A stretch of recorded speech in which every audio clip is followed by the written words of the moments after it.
Are you ready to conquer your camera shyness once and for all? The solution is all about confidence. And today I'll be sharing my favorite tips and simple strategies to help you turn your anxiety into authority. Welcome to the Maximizers. Welcome, fellow Maximizers. If you're an entrepreneur wanting to make videos to grow your business, then you are in the right place. Hey everybody, I'm David Miller, broadcast director, TV show creator, and video marketer. Even after many years in the TV and entertainment industry, when I have to speak publicly, that fear and panic, well, it sets in long before I even get a chance to talk. And for most of us, being in front of a camera feels a lot like public speaking.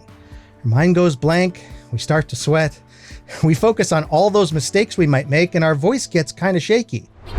Right now, I want to share my techniques for taking control and becoming more confident on camera. These are strategies that have worked for me and others I've worked with for many years. And make sure to watch till the end of the video, because I'm going to share what I call the chicken salad method. It's both effective and delicious. So let's go. Our first step to becoming more confident in front of the camera is preparation. Before I go on camera, I know exactly what I'm going to talk about. I do not want to leave anything to chance. So for me, step one is to make an outline. Mine usually looks something like this. Then, if I'm making a video like the one you're watching right now, I write a script that is broken into short on-camera segments. And that short part is really important because it makes it possible for me to get through each short segment without losing my place. Now, before you start recording, there are 3 things you should do.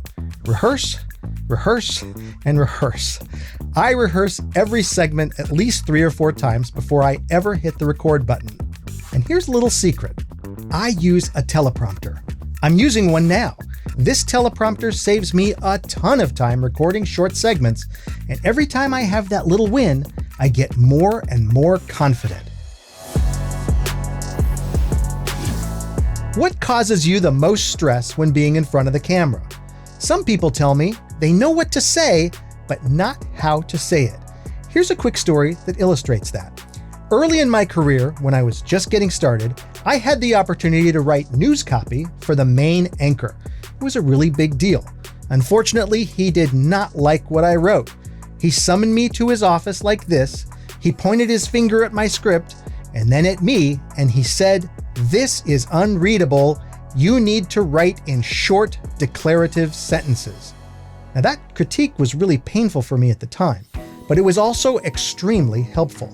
Short sentences that make a statement carry a lot more power and sound much more confident. And as you listen to this episode, you'll hear that I'm still following his advice all these years later. Short, declarative sentences. Boom.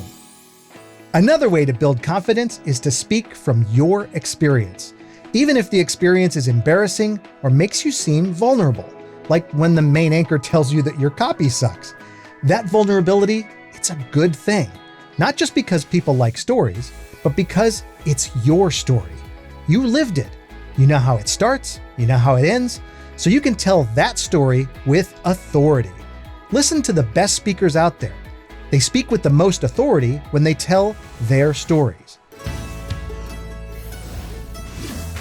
When trying to improve authority on camera, it can really help if we look and sound more confident. That requires having the right tools and technology, the right location, the right clothing, and the right camera shot. Let's start with that one. If you look at most television hosts, you'll notice that they have a very similar way of being framed on screen. Their eyes are about 1/4 of the way from the top of the screen, and the camera shots are zoomed in just enough that it allows the host to do what they need to do.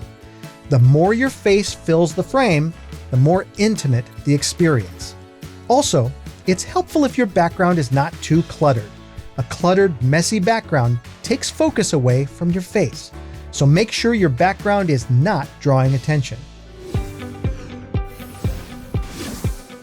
Appearing to be more confident on camera can often begin with simply being more comfortable with ourselves, and more comfortable with our surroundings. Let's talk about location. Wherever you're filming, you'll be much more confident when you're comfortable. I find I'm most comfortable in a quiet place without a lot of confusion and chaos. I like to shoot in my studio, in a park, or even in my kitchen, because these are places I can control and keep calm. You can't look comfortable if you don't feel comfortable. If you've watched any of my other episodes, you've probably noticed that I wear the exact same thing every time. This was a specific decision for me. Now, you might be one of those people who looks good in everything. You might have a signature look and lots of clothing and hairstyle choices that make you feel and look good. But if you find yourself anxious about what to wear or how to style your hair, my advice is this: wear whatever makes you feel most comfortable when you see yourself on video. It's one less thing to worry about when you're ready to record. Remember, people make a decision about your hair and wardrobe very quickly, but after that, they focus on your face and your voice, and that's what really matters. So make sure that whatever you wear is not distracting from your face. When it comes to becoming more confident on camera, you probably know how important it is to practice. Like any other skill, the more we do it, the better we get. It's important to practice talking in front of the camera, in front of a mirror, or my favorite, while driving in the car. I really do that. Now, as promised, I'd like to share with you what I call the chicken salad method for practicing in the car, in front of the mirror, or on camera. I call it the chicken salad method because I make the world's best chicken salad sandwich. I really do believe that, and it's something that I can talk about with absolute authority because it's my story and it can be told in short segments, step by step. I talk about shredding the chicken by hand so it's almost powdery. I talk about chopping the celery, onions, tomatoes, chives. I talk about rosemary and thyme. I talk about using hummus instead of mayonnaise because it's healthier and my wife likes that it tastes more zingy. I talk about balsamic vinegar, salt and pepper, broccoli slaw, and pickle juice. Seriously. I talk about chilling the entire mix in the freezer for just a few minutes before making the sandwiches. And here's the thing. In that moment, when I'm talking to the windshield, I am not worried about whether people like my chicken salad sandwich or not, because I'm talking about something that I know about, that I care about. Now, anybody can use this chicken salad method by replacing chicken salad with something that you can talk about in short segments. Chicken salad is my thing. What's your thing? If you've got just a few minutes right now, try the chicken salad method by talking about your thing in short chunks. Then let us know in the comments how it worked for you. I can't wait to read your story. Hey, if you'd like to hear some of my favorite secrets for saving time and money while making great videos, I have a free gift for you. It's a free video mini course, and in this super quick course, you'll see some of my favorite choices for fast and affordable gear, and my best tips for getting better filming, and my favorite secrets for getting your best on-camera performances. And you can get instant access right now at themaximizers.com/fast. You can also find that link in the description below this video.